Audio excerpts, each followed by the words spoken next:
Journey by boat আমরা ছোটবেলায় পড়েছি, ঠিক না? জার্নি বাই ট্রেন আমরা পড়েছি। এখানে একটা শব্দ অন্তর্ভুক্ত হলো বিসিএস জার্নি। মানে আমি হয়তোবা শব্দটার সাথে পরিচিত নই বা আমার কাছে শব্দটা ভালো লেগেছে। আপনার কাছে এই ব্যাখ্যাটা শুনতে চাচ্ছি। স্যার, আপনি যেটা বলেছেন আমি সেটার প্রেক্ষিতে উদাহরণ দিয়ে বলছি। আমরা যখন জার্নিটা শুরু করি, একটা স্টার্টিং পয়েন্ট আছে, একটা ফিনিশিং পয়েন্ট আছে। আর মাঝখানে আমাদের চলমান থাকতে হয়। বিসিএস এর ক্ষেত্রেও ঠিক সেম। আমাদের একটা স্টার্টিং পয়েন্ট আছে আর আমাদের উদ্দেশ্য একটা ফিনিশিং পয়েন্ট।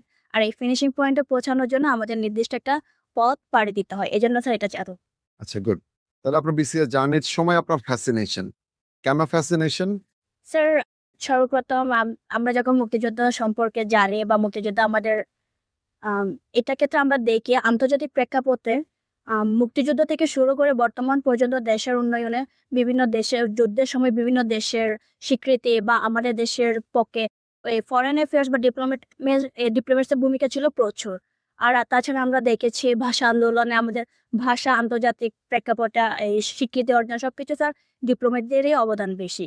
এই ক্ষেত্রে স্যার এটা আমার কাছে মনে হয়েছে আমি যদি ফরেন অ্যাফেয়ার্স এ যেতে পারি তাহলে আমার বাংলাদেশকেও আমি বিশ্বের বুকে এভাবে পরিচয় করে দিতে পারব।